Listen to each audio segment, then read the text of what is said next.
हम लोग एडिटोरिया के द्वारा जो बीपीएससी एडीओ का सेट करवाया जा रहा है उसका फुल लैंड टेस्ट 11 हम लोग देखेंगे।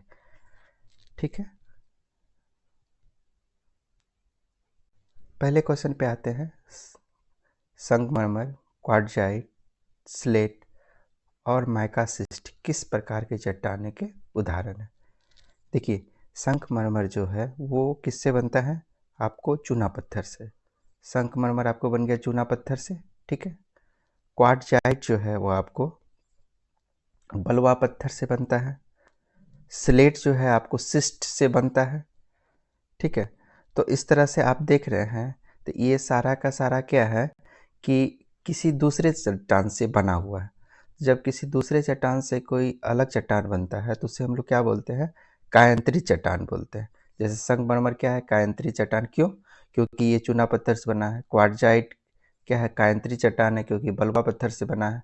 स्लेट जो है ये कायांतरित चट्टान है क्योंकि ये सेल स्लेट जो है कायांतरित चट्टान क्योंकि सेल या मिट्टी से ये बना हुआ है। तो क्या आंसर हो जाएगा इसका? कायांतरित चट्टान हो जाएगा। कायांतरित चट्टान हो जाएगा। ठीक है, जबकि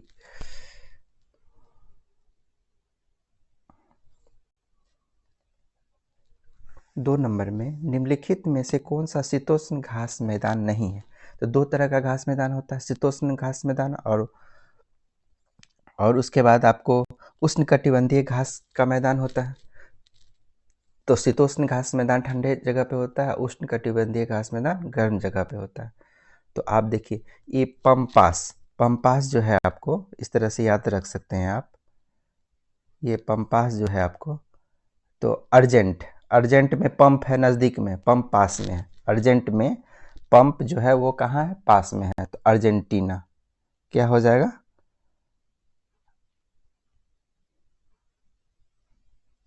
अर्जेंटीना। अर्जेंटीना में हो जा रहा है। प्रेरी जो है आपको यूएसए और कनाडा में हो जा रहा है। ठीक है, यूएसए एंड कनाडा में हो जा रहा है। ठीक है, वेल्ड जो है वेल्ड आपको क्या दक्षिण अफ्रीका में हो जा रहा है। ठीक है, दक्षिण अफ्रीका में और सवाना जो है आपको ये उष्णकटिबंधीय घास का मैदान है। ठीक है ना, अफ्रीका का है। अफ्रीका का उष्णकटिबंधीय घास का मैदान है। तो ये घास का मैदान नहीं, कौन सा हो जाएगा? सी, क्योंकि दक्षिण अफ्रीका भी क्या है? वो दक्षिणी गोलार्ध में है। अब प्रेरीज ये आपको उत्तरी गोलार्ध में है। ठीक है, अब पंपास आपको अर्जेंटीना में है। तो पंप पास में है, अर्जेंट है तो पंप क्या है? पास में है। तो अर्जेंटीना, प्रेरीज यूएसए कनाडा में, बेल्ट आपको दक्षिण अफ्रीका में, सवाना आपको अफ्रीका में। तो इसमें ये तीनों क्या है? आपको शीतोष्ण घास का मैदान है क्योंकि ठंडे जगह पे पाया जा रहा है। और सवाना क्या है? आपको ये उष्णकटिबंधीय घास का मैदान है। जो अफ्रीका में सवाना हो गया। जैसे और उष्णकटिबंधीय का और एग्जाम्पल दिखेगा जिसे याद रखना है। कैंपोस ब्राजील में, कैंप क्या है? हम लोग ब्राजील में लगाएंगे कैंपोस। अब वेनेजुला और कोलंबिया में लानोस है। वेनेजुला और कोलंबिया में क्या है? लानोस है। और यूरेशिया में बोलिएगा तो स्टेपीज है जो कि शीतोष्ण घास का मैदान है। 3 नंबर पे आते हैं, पृथ्वी के घूर्णन के कार्यों में से क्या होता है? देखिए, दिन रात जो है पृथ्वी के घूर्णन के कारण होता है। हवाओं का मुड़ना कोरियोलिस स्फोट घूर्णन के कारण होता है। सूर्य का पूर्व से पश्चिम की ओर जाना, कहने का मतलब वही दिन रात होना, उसी से रिलेटेड हो गया। ठीक है, ये भी आपको क्या होता है? पृथ्वी के घूर्णन के कारण। लेकिन मौसम का बदलाव जो होता है वो क्या होता है? परिक्रमण के कारण होता है। ठीक है, परिक्रमण के कारण होता है। तो आंसर क्या हो जाएगा? 1 3 4। 1 3 4 आपका आंसर हो जाएगा। 1 3 4 आपका क्या होगा? आंसर हो जाएगा। अब 4 नंबर पे आते हैं, निम्नलिखित में से कौन सी भू आकृति हवा की क्रिया एओलिन प्रक्रियाओं से बनती है? तो भू आकृति हवा की क्रिया देखिए, अब रेत का टीला कैसे बनता है? तो रेत का टीला जो है जब बहुत तेज हवा चलती है एक जगह क्या होता है? रेत जब जमा हो जाता है तो रेत का टीला बनता है आपको। ठीक है,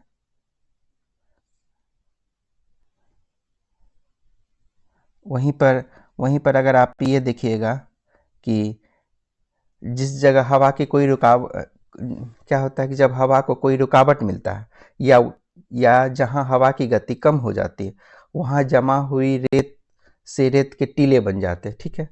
उसी जगह पे लाओस एक तरह की गाद है जो हवा रेगिस्तान इलाकों में बहुत दूर ले जाकर जमा कर देती है। तो एक तरह का गाद है जो कि बहुत दूर ले जाकर क्या करती है, जमा कर देती है। और जहाँ हवा क्या है, या तो रुकावट है या फिर हवा हल्की मतलब कम गति हो जाती है, तो वहाँ जो बालू के रेत के जो टीला बन जाते हैं उसे रेत के टीला कहते हैं। अब मशरूम चट्टाने जो है क्या है कि कोई पहाड़ है और रेत का टीला रेत जो है इसको हमेशा काटते रहता है, ये काटते काटते काटते काटते इस तरह का आकार बना देता है। तो ये क्या हो गया, मशरूम की तरह आपको बन गया। तो ये सारा क्या है, हवा के कारण ही बनता है। तो 1 2 3 आंसर हो जाएगा।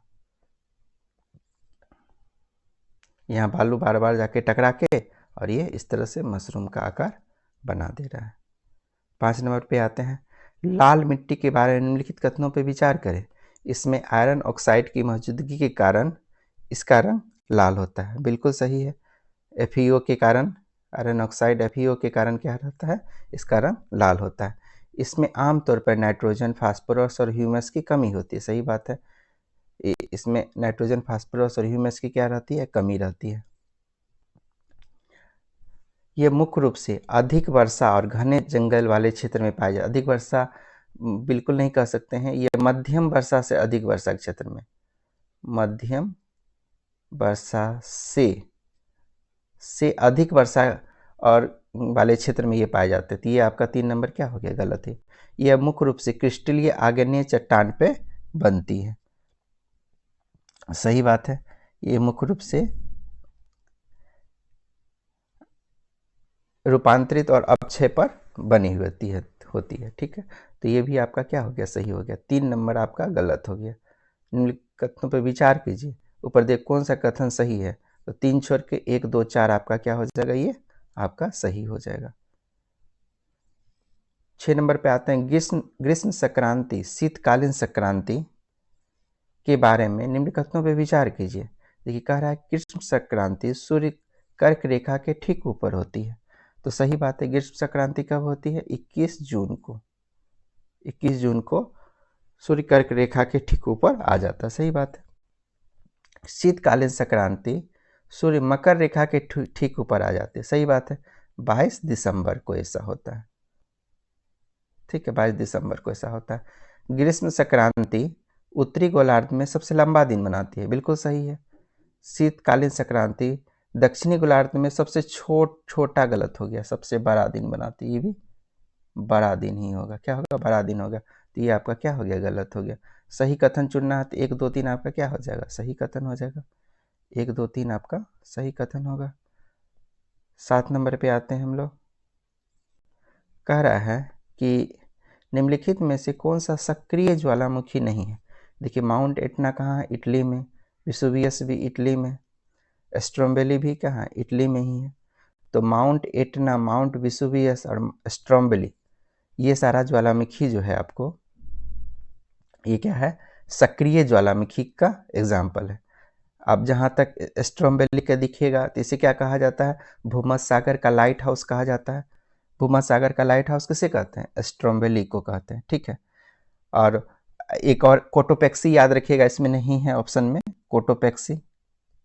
कोटोपेक्सी ये दुनिया का सबसे ऊंचा सक्रिय ज्वालामुखी है। कोटोपेक्सी क्या है, दुनिया का सबसे ऊंचा सक्रिय ज्वालामुखी है। जो कहाँ पे है, इक्वाडोर में है। कहाँ पे है, इक्वाडोर में। इक्वाडोर में कोटोपेक्सी ज्वालामुखी कहाँ है, इक्वाडोर में है। दुनिया का सबसे ऊंचा सक्रिय ज्वालामुखी। तो स्ट्रोम्बोली को क्या कहते हैं, भूमध्य सागर का लाइट हाउस के। कोटोपेक्सी सबसे ऊंचा दुनिया का सक्रिय ज्वालामुखी हो गया। और ये माउंट एटना, माउंट वेसुवियस, ये भी क्या है आपको, सक्रिय ज्वालामुखी के अंतर्गत आता है। जबकि ये माउंट किलिमंजारो जो है आपको, ये अफ्रीका के पूर्वी भाग में पाया जाता है। कहाँ पाया जाता है, अफ्रीका के पूर्वी भाग में पाया जाता है। और ये आपको क्या है, सुसुप्त ज्वालामुखी है, प्रसुप्त ज्वालामुखी के उदाहरण है। तो आंसर क्या हो जाएगा आपका, सी नंबर आंसर हो जाएगा। क्या हो जाएगा, सी नंबर आंसर हो जाएगा। सी नंबर आंसर हो जाएगा। 8 नंबर पे आते हैं हम लोग।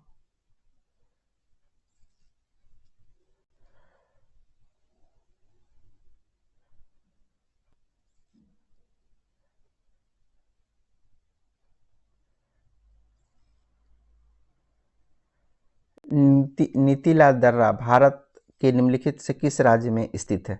देखिए, नीति और लिपुलेख कहाँ पे है? नीति और लिपुलेख आपको हो गया उत्तराखंड में, ठीक है। हिमाचल प्रदेश में आपको बरालाचा सिपकिला हो जाता है। बरालाचा और सिपकिला याद रखिएगा। बरालाचा और सिपकिला कहाँ पे हो गया आपको? हिमाचल प्रदेश में। सिक्किम में हो गया आपको जेलापला और नाथुला। जेलापला और नाथुला हो गया। और अरुणाचल प्रदेश में बोमडीला हो गया, ठीक है, बोमडीला हो गया। तो इस तरह से आप इसको याद रख सकते हैं। तो आंसर क्या हो जाएगा? नीतिला दर्रा कहाँ पे है? उत्तराखंड में। नीतिला के साथ और लिपुलेख भी याद रखिएगा, उत्तराखंड में। भारत में निम्नलिखित द्वीप समूह में किसमें 572 द्वीप है? तो 572 आपको अंडमान निकोबार में, और इसमें 36 है। लक्षद्वीप में 36 द्वीप है और अंडमान निकोबार में 572 द्वीप समूह है। बाब अल मंडेव जलडमरू मध्य निम्नलिखित में से किन जल निकायों को जोड़ता है? तो ये जोड़ता है आपको लाल सागर से अदन की खाड़ी को। किसको जोड़ता है? लाल सागर से अदन की खाड़ी को जोड़ता है कौन? बाब अल मंडेव जल मडरू मध्य। निम्नलिखित में से कौन सा एक अदिश राशि है? देखिए, वेग व से स्टार्ट होता है सदिश, व से स्टार्ट होता है सदिश। व से जो स्टार्ट होगा जनरली वो सदिश राशि होता है। अब रहा ये बल भी क्या है? सदिश राशि है। जबकि चाल क्या है आपको? अदिश राशि। तो आंसर क्या हो जाएगा? चाल हो जाएगा, अदिश राशि। विद्युत धारा की इकाई क्या है? तो Q/T कहा जाता है इसको, और इसको I कहते हैं। I क्या है? एम्पियर है। विद्युत धारा की इकाई क्या हो गया? एम्पियर। ओम तो क्या है? रेजिस्टेंस की इकाई है, ठीक है। वोल्ट क्या है? विभवांतर की इकाई है। और कुलम जो है वो चार्ज की इकाई है, ठीक है।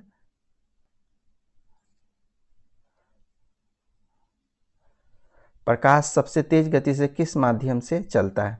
तो प्रकाश सबसे तेज गति से किससे चलता है? निर्वात से चलता है, ठीक है। घनत्व कम होना चाहिए तो प्रकाश तेज से चलेगा। जल का घनत्व होता है, वायु का घनत्व यहाँ क्या होता है? सबसे कम होता है इन तीनों में। तो आंसर क्या हो जाएगा? निर्वात तो है नहीं, वायु हो जाएगा आंसर।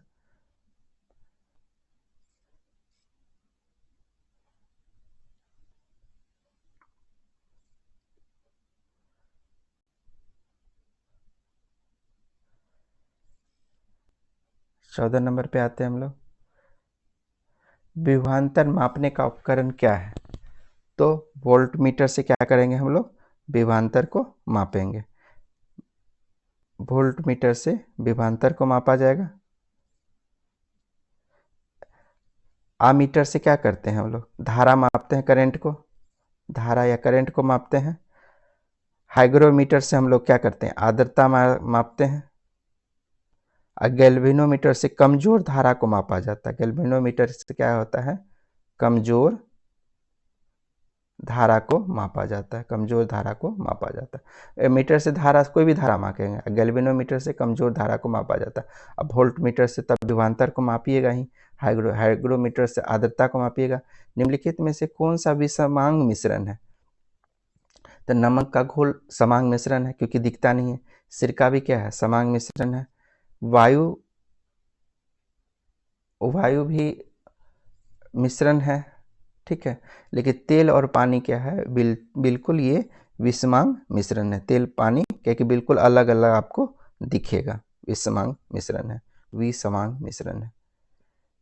किसी तत्व की परमाणु संख्या दर्शाती है? तो परमाणु संख्या क्या होता है? प्रोटॉन की संख्या के ऊपर डिपेंड करता है। तो परमाणु संख्या क्या होगा? प्रोटॉन संख्या। और परमाणु द्रव्यमान संख्या क्या हो जाता है? प्रोटॉन प्लस न्यूट्रॉन हो जाएगा, तो उसे द्रव्यमान संख्या बोलेंगे, ठीक है। इलेक्ट्रॉन की संख्या इलेक्ट्रॉनिक विन्यास पे किसी भी परमाणु की रासायनिक गुण निर्भर करता है। मिट्टी के तेल केरोसिन में रखे जाने वाला धातु कौन सा है? तो देखिए, सोडियम हो जाता है। क्यों? सोडियम पानी के साथ भी विक्रिया करता है और हवा के साथ भी विक्रिया कर लेता है। तो रखिएगा कहाँ? इसलिए कहाँ रखना पड़ता है? केरोसिन तेल के अंदर रखना पड़ता है सोडियम को, केरोसिन तेल के अंदर, क्योंकि पानी और हवा दोनों के साथ क्या करता है? यह विक्रिया कर लेता है। वे किडनी क्रियात्मक इकाई क्या है? तो किडनी की क्रियात्मक इकाई नेफ्रॉन है। और न्यूरॉन किसकी क्रियात्मक इकाई है? ये आपको नर्वस सिस्टम का, नर्व का क्रियात्मक इकाई क्या है? न्यूरॉन है। और नेफ्रॉन किडनी का क्रियात्मक इकाई है। पौधे से जल की हानि को क्या कहते हैं? तो ट्रांसपिरेशन या वाष्पोत्सर्जन। ये क्या करता है? पानी को ट्रांसपिरेशन पुल देता है ताकि वो जड़ से ऊपर की तरफ खींच सके, और साथ ही साथ पौधे को ठंडा रखता है गर्मी के समय में।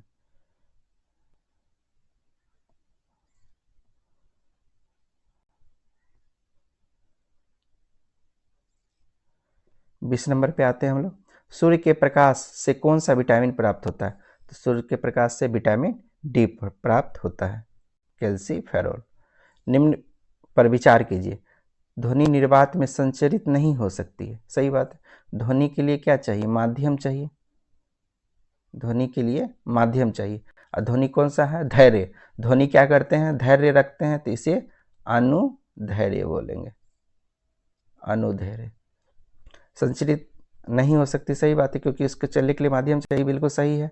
ध्वनि तरंगों के संचरण के लिए भौतिक माध्यम की आवश्यकता होती है। जो हम इसका आंसर बताए वही यहाँ पे लिखा हुआ है, इसका मतलब करेक्ट, सही क्या कर रहा है, इसके विषय में बता रहा है, तो सही एक्सप्लेनेशन कर रहा है, तो आंसर क्या हो जाएगा? ये हो जाएगा।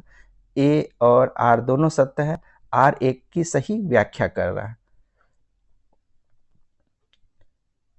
किसी वस्तु को पृथ्वी से चंद्रमा पर ले जाने पर उसमें क्या परिवर्तित होता है?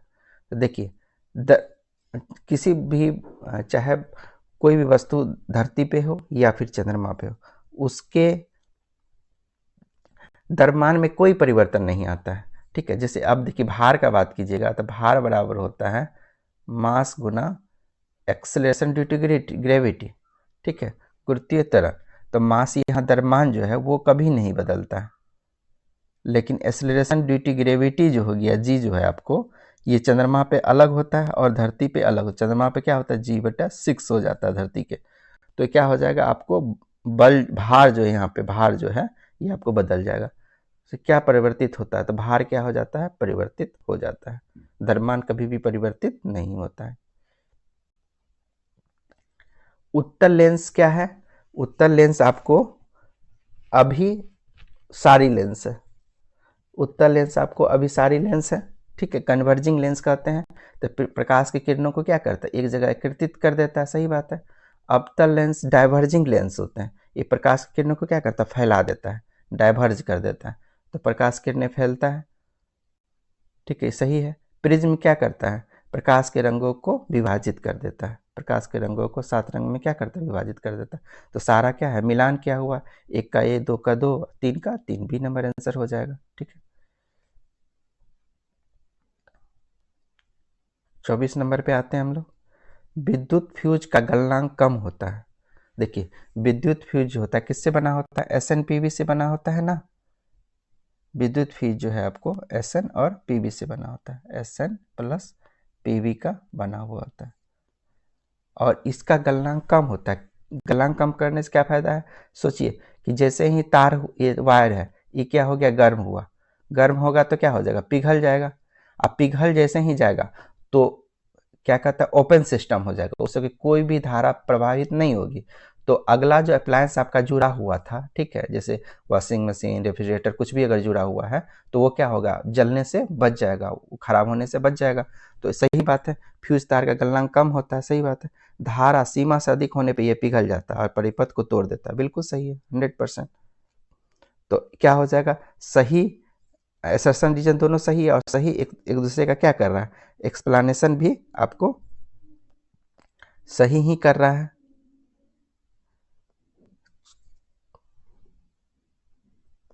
पच्चीस नंबर पे आते हैं हम लोग। किस तत्व के सभी समस्थानिकों के रासायनिक गुण समान होते हैं? किसी तत्व के सभी समस्थानिकों के रासायनिक, सही बात। अभी हम लोग देखें ना कि समस्थानिक कोई भी रासायनिक गुण जो होते हैं वो किस पे डिपेंड करते हैं? इलेक्ट्रॉनिक विन्यास पे। तो अब हाइड्रोजन के 3 समस्थानिक है, ड्यूटेरियम, हाइड्रोजन ड्यूटेरियम और ट्राइटियम, ठीक है, प्रोटियम, ड्यूटेरियम और ट्राइटियम, ऐसे भी कह सकते हैं। तो इसमें क्या सबके अंदर इलेक्ट्रॉनिक ही होता है, सब 1s1 है, ठीक है। तो इलेक्ट्रॉनिक विन्यास अगर सबका सेम होगा, ठीक है, तो उसका रासायनिक गुण समान होगा।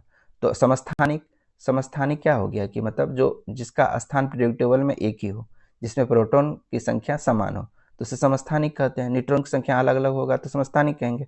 तो समस्थानिक का रासायनिक गुण क्या होता है? समान होता है। इसमें इलेक्ट्रॉन की संख्या समान होती है, सही बात है, सही एक्सप्लेनेशन दे रहा। क्यों? क्योंकि रासायनिक गुण जो है इलेक्ट्रॉनिक विन्यास के ऊपर क्या करता है? डिपेंड करता है। तो आंसर क्या हो जाएगा? एक हो जाएगा। अम्ल क्या है? अम्ल अनिल, अनिल से याद रखिएगा, अनिल, अनिल। अम्ल क्या करता है? नीला को लाल कर देता है, नीला को लाल कर दिया। तो अगर ये नीला को लाल करता है, क्षार लाल को नीला कर देगा, ये भी सही, ये भी सही।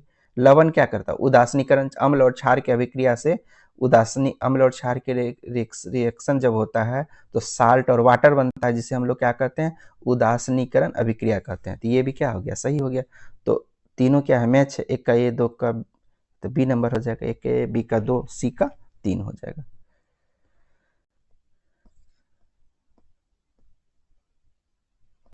27 नंबर पे आते हैं, निम्नलिखित में कौन सी धातु विद्युत का सर्वश्रेष्ठ चालक है?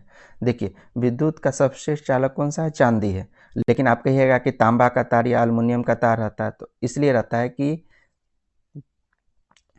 ये सब क्या है? सस्ता होता है चांदी की तुलना में, इसलिए इसी का तार लगाया जाता है। लेकिन सर्वश्रेष्ठ चालक का बात कीजिएगा तो क्या हो जाएगा? चांदी हो जाएगा। जाइलम पौधे में जल का परिवहन करते हैं, बिल्कुल सही है। जाइलम जल और फ्लोएम फूड, याद रखिए, जाइलम जल और फ्लोएम फूड, इस तरह से याद रखिएगा। जाइलम में द्विदिशात्मक गति होती नहीं, जाइलम सीधे क्या करता है? रूट से ऊपर की तरफ जल को ले जाता है, रूट हेयर से जल को ऊपर की तरफ ले जाता है। द्विदिशात्मक नहीं होता है। द्विदिशात्मक कौन होता है? फ्लोएम होता है, ठीक है। फ्लोएम द्विदिशात्मक होता है, जाइलम एक दिशात्मक होता है। तो ये आपका रीजन क्या हो गया? गलत हो गया। ए सत्य है, आर असत्य है, यही आंसर हो जाएगा। 29 सूची 1 का सूची 2 से मिलान कीजिए। माइटोकॉन्ड्रिया को क्या कहते हैं? कोशिका का पावर हाउस, बिल्कुल सही है। क्लोरोप्लास्ट प्रकाश संश्लेषण में इसी में क्लोरोफिल पाया जाता है, ठीक है। राइबोसोम प्रोटोसिंथेसिस करता है, बिल्कुल सही है। तो ये तीनों क्या है? एक का 1, बी का 2, सी का 3 भी नंबर हो जाएगा। अलैंगिक जनन का उदाहरण कौन सा है? तो अलैंगिक जनन क्या कहते हैं? जिसमें एक ही, जैसे क्या होता है? मेल होता है ना, और फीमेल होता है, दोनों के बीच निषेचन के बाद अगर होता है तो उसे लैंगिक जनन कहते हैं। अब मान ली कोई एक ही लिंग है और उसी से क्या हुआ कि कुछ एक स्टॉक टाइप का बना, ठीक है, और इसी में कली खिला। यही कली क्या हुआ? खुद से खिला, कुछ नहीं है, ये कली टूट के गिरा और यही फिर क्या कर दिया? पौधा बना दिया। फिर इसमें कली खिला, फिर ये टूटा, फिर इसी से एक पौधा बना दिया। मतलब दूसरे पार्टनर का जरूरत नहीं होता, उसे अलैंगिक जनन कहते हैं, ठीक है। तो इसमें ये देखिए, इष्ट की कली, इष्ट में ही होता है, एक कली बना, वो टूट गया, फिर एक नया पौधा बना दिया। जबकि फलों का निषेचन में क्या होता है कि मेल का फीमेल पे जाता है, ठीक है, एंड्रोसियम का गायनोसियम, एंड्रोसियम गायनोसियम के पास जाता है, तो फूलों का क्या होता है? निषेचन होता है। मानव जन्म मेल फीमेल का जरूरत पड़ता है, परागन वही हो गया कि परागकण का जो फीमेल गायनोसियम के पास जाना है तो जाके क्या होता है? निषेचन होता है। तो ये तीनों में देख रहे हैं कि 2 पार्टनर का आवश्यकता पड़ता है। लेकिन इष्ट की कली में क्या है? ये अलैंगिक जनन है। एक ही पौधा, एक ही चीज जो है, एक ही पार्टनर से वो कली बना और उससे टूट के गिर गया, फिर वही पौधा बना दिया, उसे अलैंगिक जनन का उदाहरण कहते हैं। आंसर 1 हो गया। किस चोल राजा ने संपूर्ण सिलोन पर विजय प्राप्त की? सिलोन क्या हो गया? श्रीलंका। सिलोन क्या हो गया? श्रीलंका पे कह रहा है किसने विजय प्राप्त की थी। तो देखिए, स्टार्ट किसने किया था? राजराज प्रथम ने स्टार्ट किया था, ठीक है। लेकिन उसे पूर्ण किसने जीता? तो राजेंद्र वन ने जीता। तो आंसर क्या हो जाएगा? राजेंद्र वन। विजयालय तो जान ही रहे, चोल साम्राज्य का संस्थापक था, ठीक है। विजयालय चोल साम्राज्य का क्या था? संस्थापक था। अब आते हैं हम लोग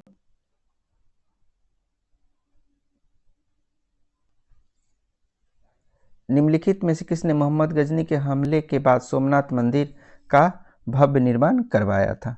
तो सोमनाथ मंदिर का भव्य निर्माण जो आपको कराया था, भीमदेव ने कराया था। किसने कराया था?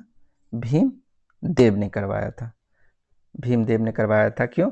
क्योंकि मोहम्मद गजनी जो है वो 1025-26 ईस्वी में ठीक है, सोमनाथ मंदिर पे क्या किया था, आक्रमण किया था।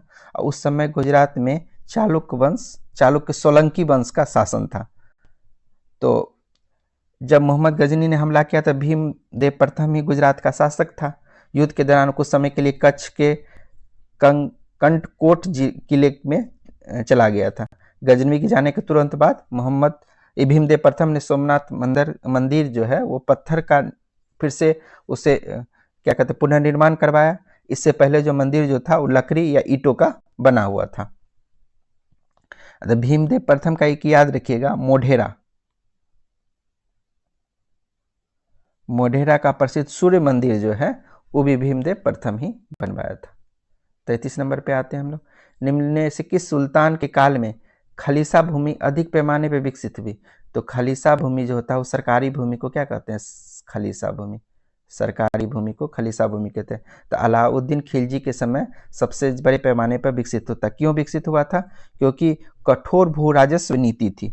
क्या थी? कठोर भू राजस्व नीति थी, जिसके कारण क्या है कि खलीसा भूमि अधिक पैमाने पर विकसित हुआ। और उसके समय तो 50% तक लगान का दर था। लगान की दर क्या थी? उपज का 50% तक कर दिया गया था।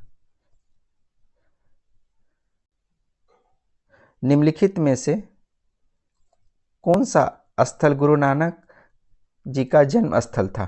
तो ननकाना साहिब। ऐसे देखिए, गुरु नानक जी का जन्म स्थल जो है वो आपको क्या कहते हैं, कहाँ था? तलवंडी में। लेकिन क्या है, बाद में उसका नाम क्या के नाम परिवर्तन हो गया और उसके कह दिए हम लोग ननकाना साहिब। तो आंसर क्या हो जाएगा? ननकाना साहिब। गुरु नानक का जन्म कब हुआ था? 1469 ईस्वी में हुआ था। 1469 ईस्वी में। और ननकाना साहिब अभी अब कहाँ पे अगर पूछा जाए तो वर्तमान में पाकिस्तान के पंजाब प्रांत में स्थित है। ठीक है। कृषकों की सहायता होती निम्न में से किस मध्यकालीन भारतीय शासक ने पट्टा एवं कबूलियत व्यवस्था प्रारंभ की थी? तो पट्टा एवं कबूलियत शेरशाह सूरी ने क्या की थी? प्रारंभ की थी। शेरशाह सूरी के द्वारा प्रारंभ किया गया था पट्टा एवं कबूलियत। तो कब से कब तक रहे थे शेरशाह सूरी? 1540 से 45 तक। बिंदुसार के शासनकाल में अशोक ने अवंती महाजनपद जीत कर मौर्य साम्राज्य में मिला दिया। इसका उल्लेख किस ग्रंथ में मिलता है? तो बुद्ध घोष के समंत पासादिका में। बुद्ध घोष के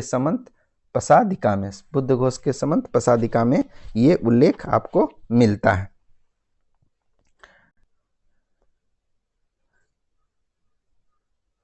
ये देखिएगा, दिव्यावदन का बात कीजिएगा। तक्षशिला में हुए विद्रोह को दबाने का उल्लेख इसमें मिल जाता है आपको।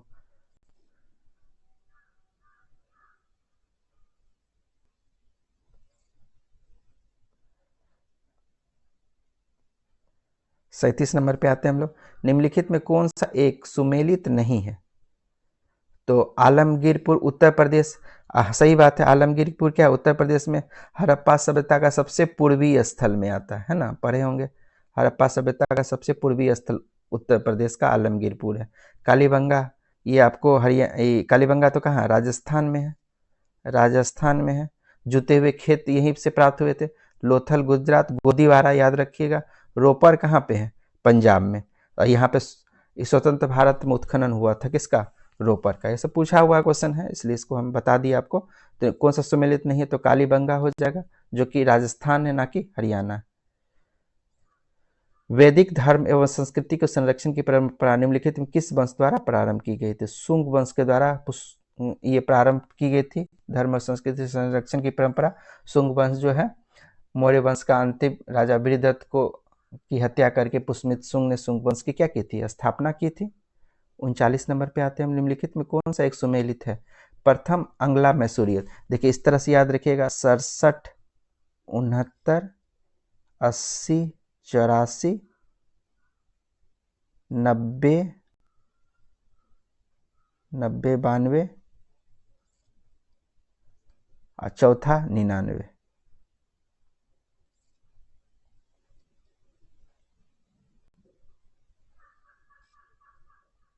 ठीक है, 67, 69, 80, 84, 90, 92, 99। तो अब इसमें सब में क्या करना है? 17 जोड़ देना है। ठीक है, तो 67-69 में प्रथम अंग्ला मैसूर हुआ था, जिसमें हैदर अली क्या हुआ था, जीत गया था। हैदर अली का पराजित नहीं हुआ था, ये जीत गया था। ठीक है, हैदर अली क्या हुआ था, जीत गया था। और इसमें मद्रास की संधि हुआ था। किसके संधि, मद्रास की संधि हुआ था। द्वितीय अंग्ला मैसूर युद्ध में हैदर अली ने अंग्रेजों को पराजित किया। तो द्वितीय अंग्ला युद्ध जो है और निर्णायक रहा था, लेकिन इसमें क्या हुआ था, हैदर अली की मृत्यु हो गई थी और इसमें मंगलोर संधि के बाद युद्ध समाप्त हुआ था। तृतीय अंग्ला मैसूर टीपू सुल्तान ने जीता था। टीपू सुल्तान की जीता नहीं थी, इसमें टीपू सुल्तान की क्या हो गई थी, हार हो गई थी। टीपू सुल्तान की हार हो गई थी और अपना आधा राज अंग्रेज और उनके सहयोगियों को क्या करना पड़ा था, उन्हें देना पड़ा था।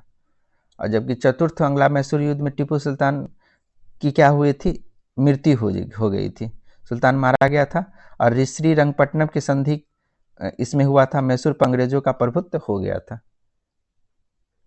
हाँ, तो ये क्या हो गया, डी नंबर आपको सही जा रहा है। टीपू सुल्तान को पराजित किया गया और युद्ध में वो मारा गया। और साथ साथ क्या हुआ था, श्रीरंगपट्टनम की रक्षा करते हुए सुल्तान मारा गया था और बाद में मैसूर अंग्रेजों पर क्या हो गया, प्रभुत्व हो गया। तो आंसर क्या क्वेश्चन क्या कौन सा सही सुमेलित है, तो आंसर क्या हो जाएगा, डी हो जाएगा। तो 67, 69, 80, 84, 90, 92, 99 इस तरह से याद रख सकते हैं। और सैनिक प्रशासन 1905 के संदर्भ में विचार कीजिए। लॉर्ड कर्जन ने प्रांतीय सीमाओं को पुनर्गठित करने का निर्णय लिया, सही बात है। पूर्वी बंगाल और असम नामक एक नया प्रांत बनाया गया, सही बात है। ये दोनों क्या है, आपको सही है। 1, 2 दोनों क्या हो जाएगा, सही हो जाएगा।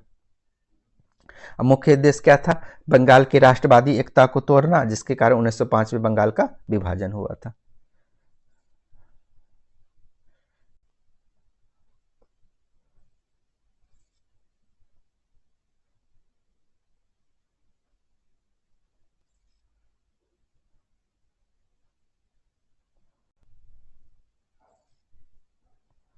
अब देखिए, अवध के किसान आंदोलन के दौरान 1919 में प्रतापगढ़ जिले में बाबा रामचंद्र और अन्य किसान नेताओं के नेतृत्व में नाई धोबी बंद का आह्वान किया गया।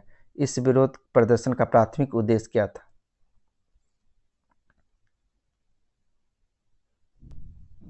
देखिए, पहला ऑप्शन जो दिखाया जा रहा है, इसमें छूट गया क्या क्वेश्चन, 1 मिनट, कहाँ तक हम लोग देख लिए थे। अच्छा, इधर ये छूट गया। हाँ, यहाँ से शुरू होगा।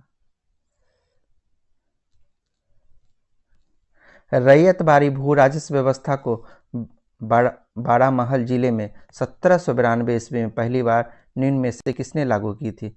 तो बारामहल जो है वो आपको कहाँ है, मद्रास प्रेसिडेंसी के अंतर्गत आता है। ये इस अलेक्जेंडर रीड ने किया था, अलेक्जेंडर रीड ने किया था। और ये परीक्षण के तौर पे इसे स्टार्ट किया गया था। बाद में थॉमस मुनरो ने इसे पूरे मद्रास प्रेसिडेंसी और अन्य क्षेत्रों में व्यवस्थित रूप से लागू किया। इसी कारण से मुनरो को रैयतबारी प्रणाली का मुख्य जन्मदाता कहते हैं। परीक्षण के तौर पे अलेक्जेंडर रीड ने स्टार्ट किया था, लेकिन अन्य क्षेत्रों पे, ठीक है, या पूरे मद्रास प्रेसिडेंसी पे थॉमस मुनरो ने इसे लागू किया था। आंसर अलेक्जेंडर रीड हो जाएगा। अंग्रेज फ्रांसीसी डी ने सन 1639 में से कहाँ के शासक से मद्रास पट्टे पे ले लिया था? चंद्रगिरी के राजा से क्या किया था, मद्रास पट्टे पर ले लिया था 1639 ईस्वी में। 1639 ईस्वी में ले लिया था इन्होंने, और यहीं पर अंग्रेज ने अपने व्यापारिक चौकी क्या की थी, स्थापित की थी। और नवाब सिराजुद्दौला वो ईस्ट इंडिया कंपनी के बीच संघर्ष का मुख्य कारण क्या था? देखिए, एक्चुअली में क्या था कि नवाब सिराजुद्दौला और ईस्ट इंडिया कंपनी जो है उसे सिराजुद्दौला ने ईस्ट इंडिया कंपनी को फ्री ट्रेड पास दिया था। क्या दिया था? फ्री ट्रेड पास दिया था, दस्तक जिसे कहते थे, दस्तक, फ्री ट्रेड पास दिया था।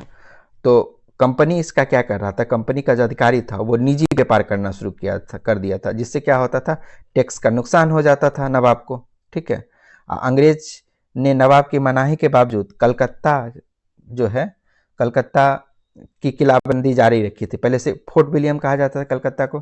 तो मुख्य देखिए यहाँ पे है, अंग्रेजों द्वारा व्यापार छूट का क्या करना, दुरुपयोग करना, ये हो जाएगा। क्योंकि फ्री ट्रेड के लिए जो दिया था उसका अधिकारी क्या कर रहा था, निजी व्यापार करना शुरू कर दिया था, जिससे क्या होता था, राजस्व का नुकसान हो रहा था। इसलिए बीस संघर्ष का मुख्य कारण था। एक कारण और जो है, कारण में आप कह सकते हैं कि नवाब के दुश्मन जैसे कृष्णदास को अंग्रेज क्या कर किया था, संरक्षण प्रदान कर दिया था, सब भी दुखी थे नवाब। खिलाफत आंदोलन की लहर के बीच 1921 में केरल के तटवर्ती क्षेत्र में हुए कृषक विद्रोह को राष्ट्रीय स्तर पर किन दिग्गज नेताओं ने पुरजोर समर्थन दिया था? तो ये मोहनदास करमचंद गांधी थे, मौलाना शौकत अली भी थे और मौलाना अबुल कलाम आज़ाद भी थे। तो ये एक्चुअली में क्या है कि 1921 का मोपला विद्रोह खिलाफत और असहयोग आंदोलन से गहराई से जुड़ा हुआ था। महात्मा गांधी और शौकत अली ने हिंदू मुस्लिम एकता को बढ़ावा देने के लिए स्वयं मालाबार का दौरा भी किया था। चूंकि कांग्रेस और खिलाफत कमेटी इस एक साझा मंच पर थे, इसलिए मौलाना आज़ाद सहित सभी प्रमुख नेताओं ने किसान के जायज मांगों और ब्रिटिश दमन के खिलाफ अपना नैतिक समर्थन दिया था। ये दोनों कहाँ गए थे? मालाबार का दौरा किए थे। और तो मान ली कांग्रेस शामिल था, तो मौलाना अबुल कलाम आज़ाद भी इसमें क्या थे, नैतिक समर्थन था उनका।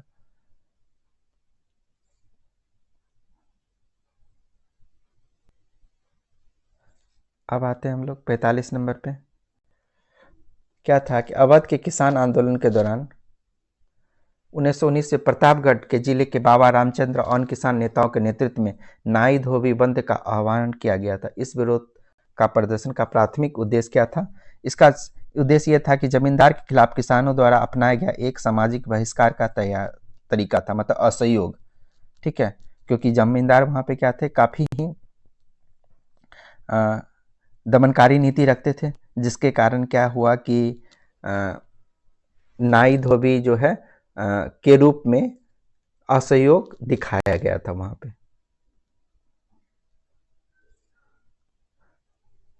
देखिए क्या है, जब ए नंबर ही शायद हो जा रहा है, जमींदारों के खिलाफ किसान द्वारा अपनाया गया सामाजिक बहिष्कार का तरीका था। क्या हो जाएगा, यही एक नंबर आंसर हो जाएगा। असहयोग का तरीका था वो। 46 नंबर पे आते हैं हम लोग कि 1854 में सर चार्ल्स उच्च शिक्षा प्रेषण के संदर्भ में उन नीतिगत बदलावों की पहचान की जिन्होंने आधुनिक शिक्षा प्रणाली की आधारशिला रखी। देखिए, निजी संस्थान में प्रोत्साहित करने के लिए पहली बार सहायता अनुदान प्रणाली लागू करने का प्रस्ताव दिया गया। सही बात है। लंदन विश्वविद्यालय के तर्ज पर बॉम्बे, कलकत्ता और मद्रास विश्वविद्यालय की स्थापना का सुझाव दिया गया। ये भी क्या आपको सही है। शिक्षा माध्यम के रूप में प्राथमिक स्तर पर स्थानीय भाषा और उच्च स्तर पर अंग्रेजी भाषा का सिफारिश की गई। सही है। तो क्या हो जाएगा, 1 2 3 सारा क्या हो जाएगा, आपको सही हो जाएगा। वुड डिस्पैच कब हुआ था? 1854 में ना, 1854 में वुड डिस्पैच आपको लागू किया गया था।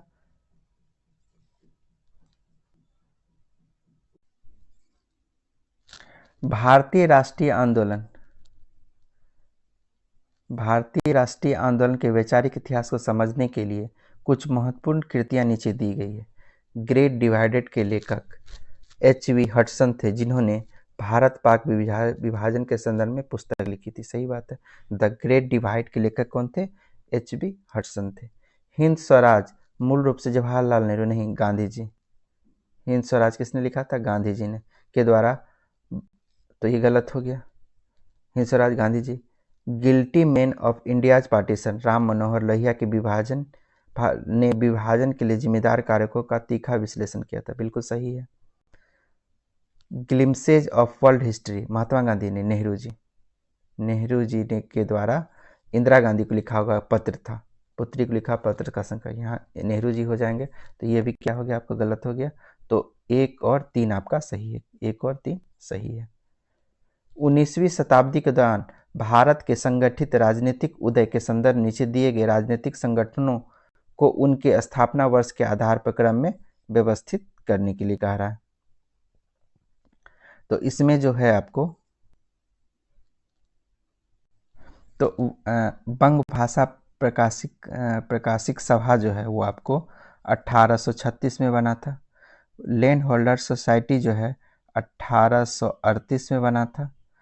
बंगाल ब्रिटिश इंडिया सोसाइटी जो है वो 1843 में बना था, और इंडियन लीग जो है 1875 में बना था। ठीक है, तो इसमें 1 2 3 4 ही हो जाएगा, 1 2 3 4 हो जाएगा। 1942 में भारत छोड़ो आंदोलन के दौरान महात्मा गांधी द्वारा समाज के विभिन्न वर्गों को दिए गए करो या मरो निर्देशों के संबंध में कौन सा कथन सत्य है? सैनिक के विषय में बोला था, सेना इस्तीफा ना दे लेकिन भारतीय पे गोली चलाने से मना कर दे, बिल्कुल सही था। सरकारी कर्मचारी नौकरी का त्याग करे और तुरंत आंदोलन में सक्रिय हो जाए, ये गलत है। राजा महाराजा अपनी प्रजा की संप्रभुता स्वीकार करे और जनता का साथ दे, सही बात है। छात्र यदि पूर्ण आत्मविश्वास हो तो शिक्षण संस्थानों को का परित्याग कर सकते हैं, बिल्कुल सही है। तो सरकारी कर्मचारी के विषय में ये क्या है आपको गलत है, क्योंकि सरकारी कर्मचारी को ये त्यागने के लिए नहीं कहा गया था। ठीक है, सरकारी कर्मचारी को गांधी जी ने उनसे इस्तीफा देने के लिए नहीं कहा था, उन्होंने कहा था कि वे पद पर बने रहे लेकिन कांग्रेस और भारतीय स्वाधीनता के प्रति अपनी निष्ठा घोषित कर दें। ठीक है, ठीक है, और यहाँ पे ये जो है आपको 8 अगस्त 1942 को बॉम्बे के ग्वालियर टैंक मैदान से, अगस्त क्रांति मैदान से गांधी जी ने विभिन्न वर्गों को विशिष्ट निर्देश दिए थे। 8 अगस्त 1942।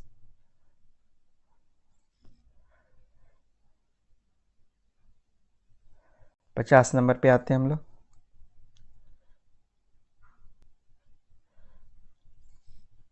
निम्न में से किसने कर्नाटक युद्ध के तात्कालिक कारण थे? तो कर्नाटक युद्ध का तात्कालिक कारण जो था, अंग्रेज फ्रांसीसियों की प्रतिबद्धता, अंग्रेज द्वारा फ्रांसीसी जहाजों का क्या था? अधिग्रहण था। अंग्रेज द्वारा फ्रांसीसी जहाज का अधिग्रहण था। तो देखिए, प्रथम कर्नाटक युद्ध का विषय में अगर देखिएगा तो ये आपको 1746 से 1748 के बीच चला था। तो उसमें मुख्य कारण क्या था कि अंग्रेज द्वारा फ्रांसीसी जहाजों का क्या किया गया था? अधिग्रहण कर लिया गया था, यही इसका मुख्य कारण था। ये जो ऑस्ट्रिया के राजगद्दी का जंग जो है कि ऑस्ट्रिया के उत्तराधिकारी का युद्ध चल रहा था, जिसके कारण भारत में अंग्रेज और फ्रांसीसी एक दूसरे के आमने सामने थे, लेकिन युद्ध की शुरुआत विशिष्ट घटना से हुई जो कि फ्रांसीसी जहाज का अधिग्रहण था।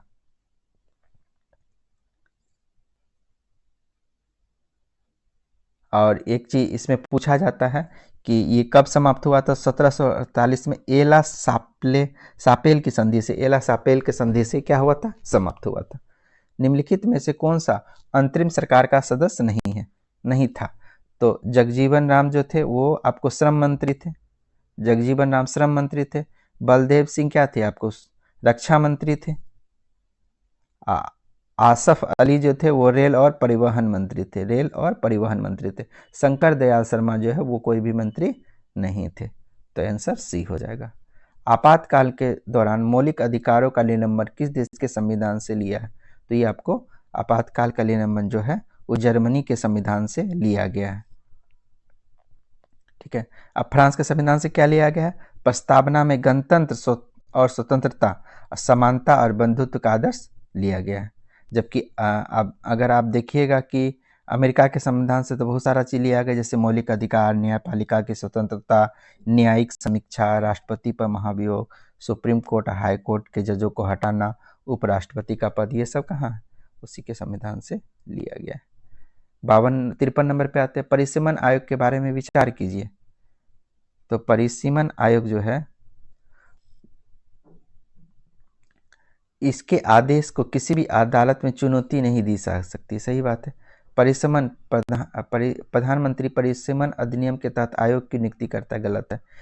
देखिए, राष्ट्रपति परिसीमन, यहाँ प्रधानमंत्री के क्या हो जाएगा? राष्ट्रपति करते हैं, राष्ट्रपति परिसीमन अधिनियम के तहत आयोग की नियुक्ति करते हैं। अनुच्छेद 329 अदालतों को परिसीमन मामलों पर सवाल उठाने से रोकता है। अनुच्छेद 82 जो है संसद को हर जनगणना के बाद परिसीमन आयोग बनाने का अधिकार देता है। तो 339 क्या करता है? 339 इस केस में हो जाएगा 329 ना 39 बोल रहे हैं बार बार, 329। और 82 क्या करता है? संसद को ये अधिकार देता है कि वो परिसीमन आयोग बनाने का अधिकार देता है। तो आंसर क्या हो जाएगा? एक, केवल एक हो जाएगा। निम्नलिखित में से किस मामले में वार्ड समिति अनिवार्य है? तो 3 लाख या उससे अधिक जनसंख्या वाली नगरपालिका में वार्ड समिति क्या है? अनिवार्य है। अब तक देखिए भारत में 8 प्रकार के शहरी निकाय हैं, जैसे नगर निगम हो गया, नगर पालिका, अधिसूचित क्षेत्र समिति, नगर क्षेत्र समिति, छावनी बोर्ड, टाउनशिप, पोर्ट ट्रस्ट, विशेष परियोजन एजेंसी। ये 8 तरह का शहरी निकाय है भारत में। और शहरी निकाय की व्यवस्था जो है 74वें संविधान संशोधन 1992 में लागू किया गया था। 55 नंबर पे आते हैं, निम्नलिखित पर विचार कीजिए। क्षमा करने की शक्ति, राज्य विधानमंडल को बुलाना, राज्य विधानसभा को भंग करना, महाअधिवक्ता की नियुक्ति, राज्यपाल का विवेकाधीन शक्तियां। गलत, कोई विवेकाधीन शक्ति नहीं। इशारा है मंत्री परिषद के सलाह से ही क्या करना है, राज्यपाल को काम करना। मंत्री परिषद के सलाह से ये सारा काम करना, खुद विवेकाधीन की शक्ति नहीं है। तो ये क्या हो जाएगा आंसर? उपयुक्त में से कोई नहीं हो जाएगा, उपयुक्त में से कोई नहीं हो जाएगा। सुप्रीम कोर्ट के अधिकार क्षेत्र के बारे में निम्नलिखित कथनों पर विचार कीजिए। इसका मूल अधिकार क्षेत्र केंद्र और राज्यों के बीच विवाद तक फैला हुआ है। सही बात है। मूल अधिकार के अंदर आता है केंद्र और राज्य, राज्य और राज्य, केंद्र और एक से अधिक राज्य, ये सारा मूल अधिकार के अंतर्गत आता है। तो ये बिल्कुल सही है। इसका सलाहकार क्षेत्राधिकारी, राष्ट्रपति व बाध्यकारी नहीं।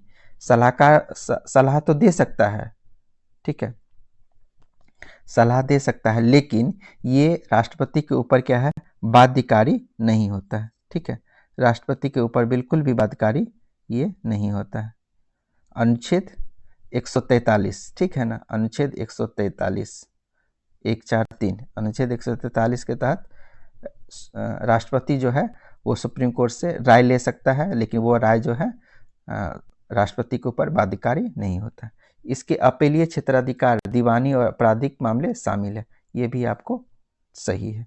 तो अपीलीय क्षेत्राधिकार के अंतर्गत जो है आपको संवैधानिक मामलों में अपील किया जा सकता है, दीवानी मामलों में अपील किया जा सकता है, अपराधी मामलों में अपील किया जा सकता है, या विशेष अनुमति में भी इसमें अपील किया जा सकता है।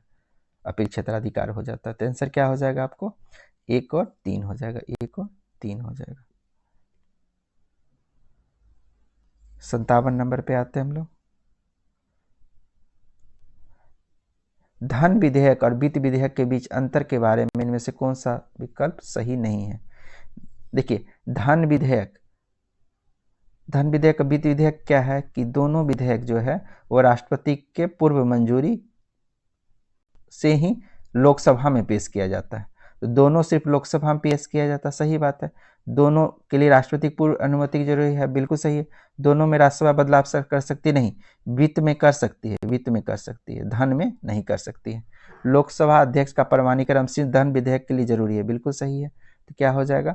A, B, D आंसर हो जाएगा। तो कौन सा गलत है? सी गलत है। 12 में कौन सा विकल्प सही नहीं है?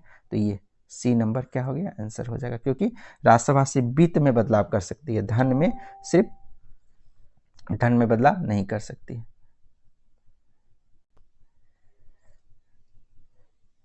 अंठावन नंबर पे आते हैं। निम्नलिखित पर विचार कीजिए। राष्ट्रीय आपातकाल की घोषणा, राष्ट्रीय आपातकाल की समाप्ति, राष्ट्रपति शासन की मंजूरी, संवैधानिक संशोधन विधेयक की मंजूरी, इनमें से किसे संसद को विशेष बहुमत की आवश्यकता होती है? देखिए, विशेष बहुमत कहने का मतलब क्या हो गया कि जो संसद में उपस्थिति है, मतलब संसद के सदस्य का बहुमत प्लस उस दिन वोट देने वाला का 2/3, वोट देने वाले का क्या हो जाएगा? 2/3 होना चाहिए, तभी क्या होगा आपको? वोट देने वाला का वोट जो देगा उपस्थित और मतदान करने वाले का 2/3 भाग को के द्वारा ही जब पास कराया जाएगा तो उसे ही हम लोग क्या कहते हैं? विशेष बहुमत कहते हैं। विशेष बहुमत मतलब कि मत देने वाले का 2/3 और साथ साथ कुल सदस्य का बहुमत। ठीक है, कुल सदस्य का, ऐसा नहीं कि जैसे कि अब मान ली 100 सदस्य है तो उसमें पता चला कि बहुमत क्या हो गया, 51 है, 100 सदस्य थे, 51 बहुमत हो गया, लेकिन पता चला कि 20 गो आया, ठीक है, तब तो वो सदन विशेष बहुमत होगा ही नहीं, क्योंकि 51 तो कम से कम होना ही चाहिए, ठीक है। उसमें अब 51 में 2/3, 51 में 2/3 होना चाहिए, 20 51 अगर 50 भी रहेगा तो वो विशेष बहुमत नहीं होगा, ठीक है। तो राष्ट्रीय आपातकाल की घोषणा, तो राष्ट्रीय आपातकाल की घोषणा के लिए आपको विशेष बहुमत का आवश्यकता पड़ता है। राष्ट्रीय आपातकाल की समाप्ति के लिए साधारण बहुमत का आवश्यकता पड़ता है। राष्ट्रपति शासन के लिए साधारण बहुमत का आवश्यकता पड़ता है, ठीक है। संवैधानिक संशोधन विधेयक के लिए विशेष, ये 2 जगह आपको विशेष हो गया, 2 जगह साधारण हो गया, ठीक है। तो 1 और 4 हो जाएगा आंसर, 1 और 4 हो जाएगा। संविधान का कौन सा अनुच्छेद चुनाव आयोग का प्रावधान करता है?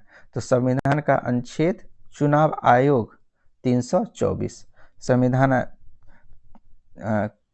324 जो है वो चुनाव के पर्यवेक्षण, निर्देशन, नियंत्रण संबंधी समस्त शक्तियां चुनाव आयोग में क्या होता है, निहित होता है। और इसका कार्यकाल, चुनाव आयोग के अध्यक्ष का कार्यकाल क्या होता है, 6 साल और 65 साल। प्रश्नकाल के रूप में मुख्य रूप से किसके लिए होता है? तो सरकार के जवाबदेह ठहराने के लिए होता है। किसके लिए होता है? सरकार को जवाबदेह ठहराने के लिए होता है।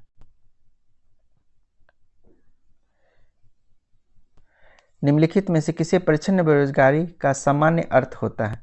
तो श्रमिकों की सीमांत उत्पादकता शून्य, यही आंसर हो जाता है। एक्चुअली में क्या है कि परिच्छिन्न बेरोजगारी को छिपी हुई बेरोजगारी भी कहते हैं, अर्थात कहने का मतलब यह हो गया कि एक ऐसी स्थिति जहां किसी कार्य में आवश्यकता से अधिक लोग होते हैं, इन अतिरिक्त श्रमिकों का कुल उत्पादन में कोई महत्वपूर्ण योगदान नहीं होता, जिसका अर्थ है कि श्रम की सीमांत उत्पादकता शून्य है।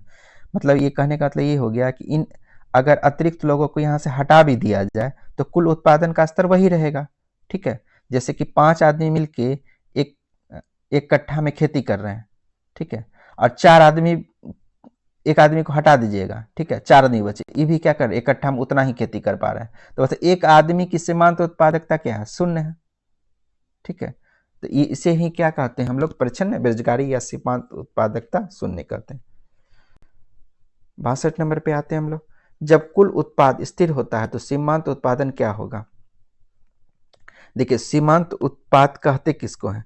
सीमांत उत्पाद कहते हैं कुल उत्पाद में परिवर्तन, क्या बोलते हैं, कुल उत्पादन में परिवर्तन को, कुल उत्पादन में परिवर्तन को सीमांत। तो अब यहाँ पे क्या कर, जब कुल उत्पाद स्थिर हो तो कोई परिवर्तन तो होगा ही नहीं ना, जब कोई परिवर्तन नहीं होगा तो सीमांत उत्पादन क्या होगा, शून्य हो जाएगा।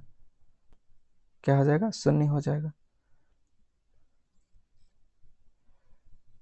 63 नंबर पे आते हैं हम लोग। भारत में नगरीय क्षेत्र में बीपीएल परिवारों की पहचान के लिए निम्नलिखित में कौन सी समिति संगठित की गई थी? तो नगरीय क्षेत्र में जो है इसमें हाशिम समिति गठित की गई थी। हाशिम समिति को गठित की गई थी, जो 24 दिसंबर 2012 को अपना अंतिम रिपोर्ट पेश किया था। जबकि अगर ये पूछ दे ग्रामीण क्षेत्र में तो सक्सेना समिति इसने 2009 में रिपोर्ट प्रस्तुत की थी। सक्सेना समिति आपको ग्रामीण क्षेत्र में, ठीक है, ग्रामीण क्षेत्र में, शहरी क्षेत्र में, नगरीय क्षेत्र में आपको कौन सा हो गया, हाशिम समिति। निम्नलिखित में से कौन सा संस्था मिलकर विश्व बैंक का गठन करता है?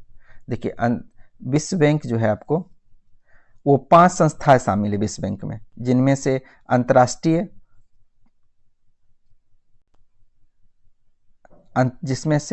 अंतर्राष्ट्रीय पुनर्निर्माण और विकास बैंक और अंतर्राष्ट्रीय विकास संघ को सामूहिक रूप से ही विश्व बैंक के रूप में जाना जाता है। अंतर्राष्ट्रीय निर्माण एवं विकास बैंक और अंतर्राष्ट्रीय विकास संघ, इसी को ही क्या कहा जाता है, विश्व बैंक, सामूहिक रूप से विश्व बैंक इसे ही कहा जाता है। परंतु अंतर्राष्ट्रीय वित्त निगम भी क्या है, इस समूह का हिस्सा है। ये भी क्या है, इसी समूह का हिस्सा है। देखिए IMF, ये क्या हो जाता है, IMF हो जाता है, ये अलग है।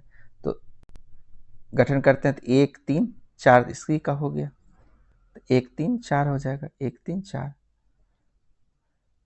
निम्नलिखित में से कौन सा कर वस्तु एवं सेवा कर में शामिल नहीं है? तो सीमा शुल्क जो है वस्तु एवं सेवा कर में शामिल नहीं, क्योंकि सरकार इसे अपने पास रखा है, आयातित वस्तु पर जब जैसा हो उस तरह का कर लगाया जा सके। जब मुद्रा जिसे निम्न ब्याज दर पर प्राप्त किया जाता है क्या कहलाता है? उसे हम लोग सस्ती मुद्रा कहते हैं।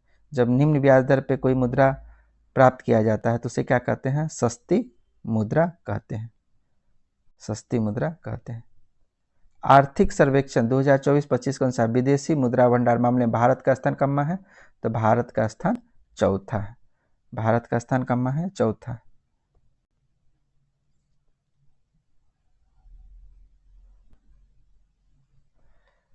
केंद्रीय बजट 2025-26 में से किन समूह पर ध्यान केंद्रित करते समय विकास उपायों पर का प्रस्ताव दिया गया था? तो ये 4 था, गरीबी, युवा, अन्नदाता, नारी। ठीक है, रेलवे इसमें शामिल नहीं था। रेलवे क्या था? इसमें शामिल नहीं था, रेलवे इसमें शामिल नहीं था। तो 1 2 3 4 आंसर हो जाएगा। निम्नलिखित में से कौन से बिहार जिले के उत्तर प्रदेश के साथ अपनी सीमा साझा करता है? तो उत्तर प्रदेश के साथ भोजपुर, बक्सर, कैमूर और रोहतास सबका सब क्या करता है? सीमा साझा करता है। ऐसे देख सकते हैं बिहार के उत्तर में क्या है? नेपाल है। ठीक है, तो नेपाल जो है वो 7 से उत्तर में जो है, उत्तर में कितना? 7 जिलों से करता है। ठीक है, और दक्षिण में झारखंड के साथ 8 जिलों से करता है, और पूरब में देखिएगा बंगाल के साथ 3 जिलों के साथ करता है, और पश्चिम में जो है, पश्चिम में फिर 8 जिलों से करता है। मतलब पूरब में 3, पश्चिम में 8, उत्तर में 7 और दक्षिण में 8 जिलों से करता है। ठीक है, तो अगर ध्यान में रखिएगा तो उत्तर का बात कीजिएगा तो उत्तर में आपको जो है, उत्तर में आपको पश्चिम चंपारण, पूर्वी चंपारण, सीतामढ़ी, मधुबनी, सुपौल, अररिया और किशनगंज है। जबकि दक्षिण में झारखंड में 8 का अगर बात कीजिएगा तो रोहतास है, औरंगाबाद है, गया है, नवादा है, जमुई है, बांका है, भागलपुर है और कटिहार है, जो झारखंड के साथ सीमा साझा करता है। और पूरब में जाइएगा तो किशनगंज, पूर्णिया और कटिहार हो जाता है। अब पश्चिम में उत्तर प्रदेश से 8 जिले करते हैं, रोहतास, कैमूर, बक्सर, भोजपुर, सारण, सिवान, गोपालगंज और पश्चिम चंपारण। गौतम बुद्ध मुख्य रूप से किस भाषा में अपने उपदेश दिए थे? तो पाली भाषा में गौतम बुद्ध ने क्या किया था? अपना उपदेश दिया था, पाली भाषा में उपदेश दिया था। तो एक चीज थोड़ा हम लोग यहाँ पर रिविजन कर लेते हैं। बौद्ध धर्म का त्रिरत्न क्या है? बुद्ध धम्म संघ। बौद्ध धर्म कौन सा मार्ग प्रतिपादित करता है? मध्यम मार्ग को। बौद्ध धर्म में किस भाषा में उपदेश दिया गया था? पाली भाषा में। बुद्ध ने अपना पहला उपदेश सारनाथ में कहाँ दिया था? सारनाथ के ऋषिपत्तनम में दिया था। बुद्ध ने अपने अधिकांश उपदेश कौशल की राजधानी श्रावस्ती में दिया था। बौद्ध धर्म का अंतिम लक्ष्य क्या है? निर्वाण की प्राप्ति है। बौद्ध धर्म के पुनर्जन्म की कथा जातक कथाओं में मिलती है। और बौद्ध धर्म भगवान बुद्ध की मृत्यु जो है 483 ईसा पूर्व में कुशीनगर या मल में 80 वर्ष की आयु में हो गई थी। थोड़ा सा हम बता दिए रिवीजन करने के लिए। मेगास्थनीज के बारे में निम्नलिखित कथनों पर विचार कीजिए। मेगास्थनीज सेल्यूकस निकेटर का क्या था? राजदूत। सही बात है, ये बिंदुसार के शासनकाल में भारत नहीं, ये क्या नाम था? चंद्रगुप्त मौर्य के शासनकाल में 305 ईस्वी चंद्रगुप्त मौर्य के शासनकाल में क्या किया था? आया था चंद्रगुप्त मौर्य के। इन्होंने कौन सा पुस्तक लिखा था? इंडिका पुस्तक को इन्होंने लिखा था। तो ये क्या हो गया? 2 नंबर आपका गलत हुआ, 1 नंबर केवल 1 क्या है आपका सही है।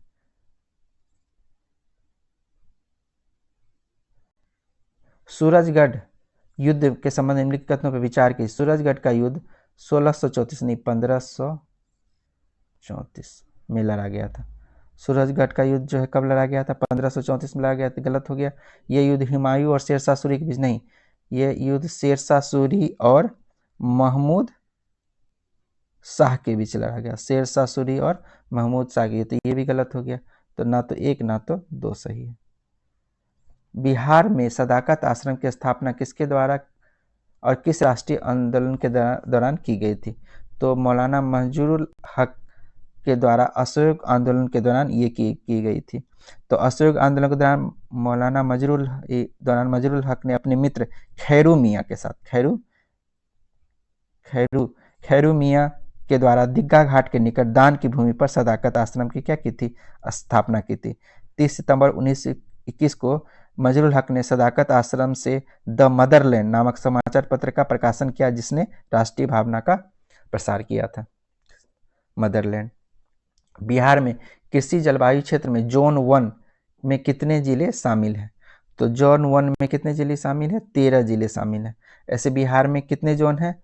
बिहार में जोन 1, जोन 2 और जोन 3 का ए और जोन 3 का बी, इस तरह से है।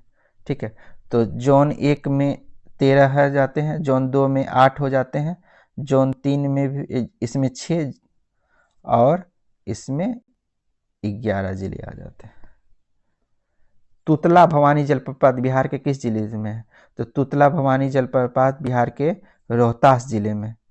तुतला भवानी जलप्रपात कहाँ है? बिहार के रोहतास जिले में। अल्युमिनियम एक महत्वपूर्ण अयस्क बॉक्साइड बिहार के किस जिले में प्रमुख रूप से पाया जाता है? तो अल्युमिनियम आपको जो है बॉक्साइड अयस्क जो है मुंगेर जिले में पाया जाता है।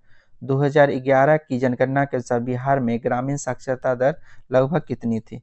तो ग्रामीण साक्षरता दर जो तो बिहार में 59.8% रही। 59.8। शहरी साक्षरता दर 76.9%। 76.9%।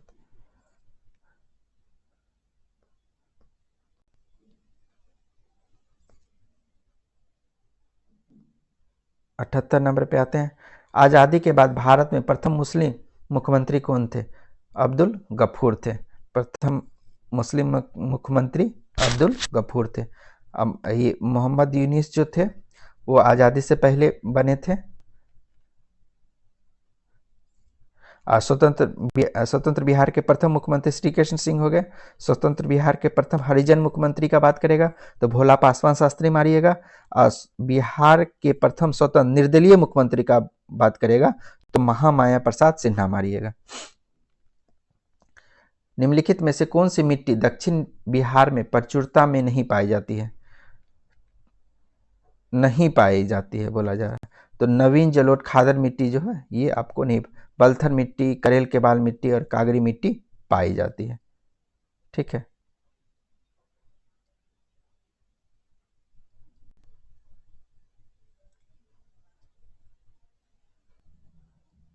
तिरहुत प्रमंडल का मुख्यालय बिहार किस जिले में है? तिरहुत प्रमंडल आपको मुजफ्फरपुर का इसका मुख्यालय है। जबकि आप देखिएगा सारण का मुख्यालय छपरा हो जाएगा, उसमें 3 जिला है। तिरहुत में 6 जिला है, मुख्यालय आपको मुजफ्फरपुर हो जाएगा। दरभंगा में आपको 3 जिला है, वो दरभंगा ही उसका मुख्यालय है। कोसी सहरसा है जिसमें 4 जिला है। पटना में 6 जिला है। मुंगेर में भी 6 जिला है। भागलपुर में 2 जिला है। बिहार में सर्वाधिक प्रस्तावित मखाना बोर्ड की स्थापना का मुख्य उद्देश्य क्या है? तो मखाना बोर्ड की स्थापना कहाँ? पूर्णिया में किया गया है। केवल ये है मखाना उत्पादन, प्रसंस्करण, मूल्य संवर्धन और निर्यात को बढ़ावा देना। सी नंबर इसका आंसर होगा। मखाना बोर्ड की स्थापना कहाँ की गई है? पूर्णिया में की गई है। संशोधित एमएसएमई वर्गीकरण के तहत सूक्ष्म उद्यम क्रेडिट कार्ड के माध्यम से 10 लाख सूक्ष्म उद्यमियों के लिए कितनी ऋण सुविधा बजट 2025 में प्रस्तावित की गई है? कितनी की गई है? 5 लाख रुपए की बजट प्रस्तावित की गई है।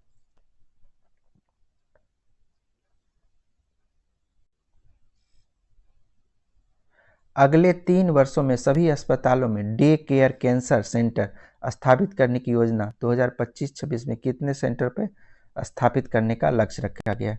तो 200 सेंटर पे क्या किया गया है? स्थापित करने का लक्ष्य रखा गया है।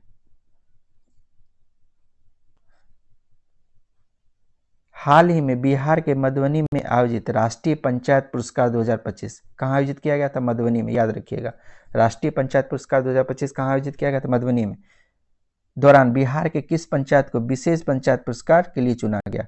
तो ये आपको मोतीपुर हो जाता है, समस्तीपुर का मोतीपुर में ये इसको मिला है। किस किस कारण से मिला है? तो जलवायु कार्रवाई विशेष पंचायत पुरस्कार के लिए इन्हें मिला है।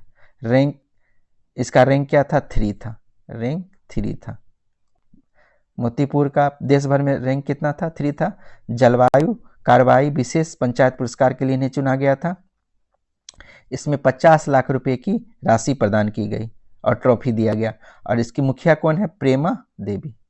प्रेमा देवी इनकी मुखिया है, प्रेमा देवी। हाल ही में मखाना महोत्सव का आयोजन कहाँ किया गया, जिसका उद्घाटन बिहार के उप मुख्यमंत्री सम्राट चौधरी ने किया? तो ये आपको बेंगलुरु में आयोजित किया गया। कहाँ पे? बेंगलुरु में आयोजित किया गया। हाल ही में बिहार सरकार ने साइकिल और पोशाक योजना के लिए 75% उपस्थिति की अनिवार्यता समाप्त कर दी। इस योजना की शुरुआत कब हुई थी? तो इस योजना की शुरुआत जो है 2006 में हुई थी, 6 से 8। हालांकि ठीक है, 2006 में हुई थी।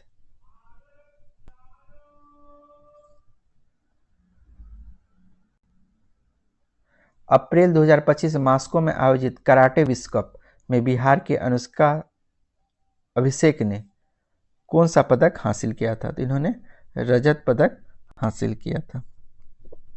मुजफ्फरपुर के रहने वाली अनुष्का अभिषेक ने सिल्वर मेडल जीता था।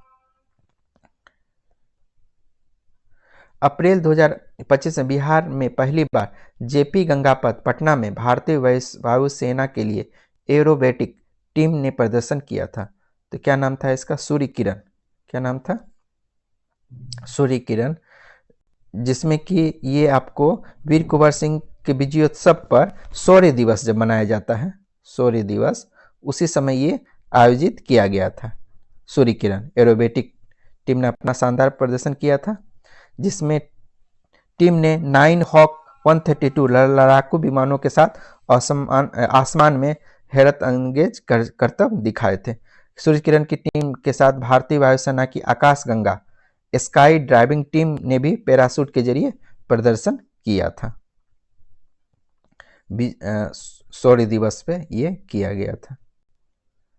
हाल ही में प्रधानमंत्री नरेंद्र मोदी ने प्रधानमंत्री मोदी को मित्र विभूषण सम्मान से सम्मानित किया गया। ये किस देश का सर्वोच्च नागरिक सम्मान है? तो मित्र विभूषण किसका है? श्रीलंका का सर्वोच्च सम्मान है। मित्र विभूषण श्रीलंका का सर्वोच्च सम्मान है।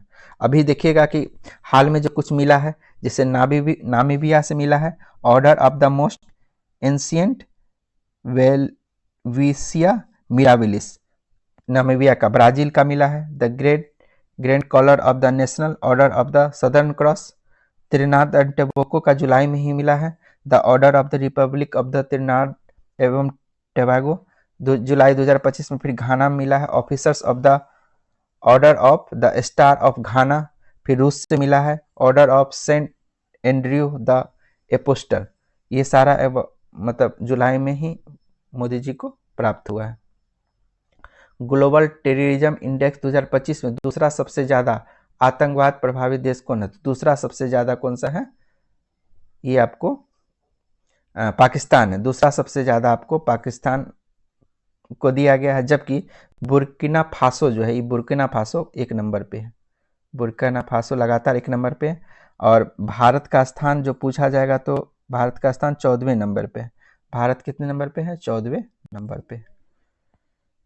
भारत का पहला vertical lift rail bridge Pamban bridge निम्न में से किस राज्य में बनाया गया? तो पंबन ब्रिज तो तमिलनाडु में ही बनाया जाएगा। फरवरी 2025 में स्वतंत्रता सेनानी सेम नुजोमा का निधन हो गया। वो किस देश के संस्थापक थे? तो नामीबिया हो जाएगा। जून 2025 में प्रधानमंत्री नरेंद्र मोदी ने एक महत्वपूर्ण कार्यक्रम में अफ्रीकी देश गिनी गणराज्य के लिए भारत के पहले पूर्णतः निर्मित लोकोमोटिव इंजन को हरी झंडी दिखाई। यह इंजन किस राज्य की फैक्ट्री से निर्यात किया गया? तो बिहार के फैक्ट्री से क्या किया गया है? निर्यात किया गया है। मढोरा डीजल लोकोमोटिव फैक्ट्री में ये बनाया गया था। कहाँ पे? Marhowrah diesel locomotive factory Saran Chhapra में ये बनाया गया था। ।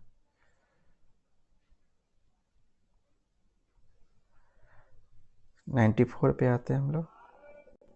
भारतीय मूल की महिला कमला प्रसाद विशेषर ने पार्टी ने किस देश के चुनाव जीता और दूसरी बार प्रधानमंत्री बनी? तो ये आपको क्या हो जाता है? त्रिनादो एवं टोबैगो। त्रिनादो एंड टोबैगो में ये पहली बार दूसरी बार प्रधानमंत्री बनी है। ठीक है।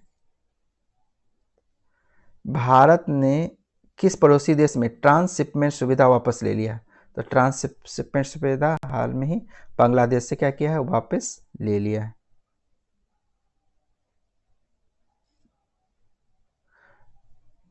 BBC Indian sports women of the year 2024 का पुरस्कार निम्न में से किसे दिया गया? तो ये आपको मनु भाकर को दिया गया। किसे दिया गया? मनु भाकर को दिया गया। अंतर्राष्ट्रीय कैरियर से संन्यास लेने वाला दिग्गज खिलाड़ी अचत शरत कमल संबंध इनमें से किस खेल से है? ये टेबल टेनिस से संबंधित है। वर्ष 2025 में प्रिट्जर आर्किटेक्चर पुरस्कार हेतु निम्न में से किसे चुना गया? तो प्रिट्जर पुरस्कार के लिए जो चुना गया है उनका नाम है आपको लियू जियाकुन। लियू जियाकुन है। वैश्विक जलवायु जोखिम सूचकांक 2025 से भारत कौन सा स्थान प्राप्त है? तो भारत का 15वां स्थान प्राप्त है। वैश्विक जलवायु जोखिम सूचकांक भारत का 15वां स्थान है। हाल ही में उपन्यास फ्लैश के लिए किसे बुकर पुरस्कार 2025 से सम्मानित किया गया? तो डेविड सिजले को सम्मानित किया गया। डेविड सिजले को सम्मानित किया। उसकी पुस्तक फ्लैश के लिए पुरस्कार राशि क्या है? 50,000 पाउंड, लगभग 54 लाख रुपये। डेविड सिजले ये पुरस्कार जीतने वाले पहले हंगेरियन ब्रिटिश लेखक बन गए हैं। उनका ये उपन्यास ऐसे व्यक्ति की कहानी है जो हंगरी की गरीबी से निकलकर लंदन में अमीरी तक पहुंचता है। प्रसिद्ध भारतीय मूल की प्रसिद्ध लेखिका किरण देसाई भी अपने उपन्यास the loneliness of Sonia and Sunny के लिए इस साल शॉर्टलिस्ट हुई थी, लेकिन वे पुरस्कार जीतने से चूक गई। तो हो गया ये आपको 100 तक समाप्त हुआ। इसे रिवीजन कीजिए हो सकता, और लगातार आप रिवीजन करते रहिए बीपीएससी एडीओ के लिए, क्या कि एग्जाम का डेट तो कभी भी आ सकता है। ठीक है। और हमारे चैनल के साथ लगातार आप जुड़े हुए रहिए। चैनल को लाइक कर दीजिए, चैनल को सब्सक्राइब कर लीजिए और वीडियो को लाइक कर दीजिए और दोस्तों के साथ शेयर कर दीजिए। धन्यवाद।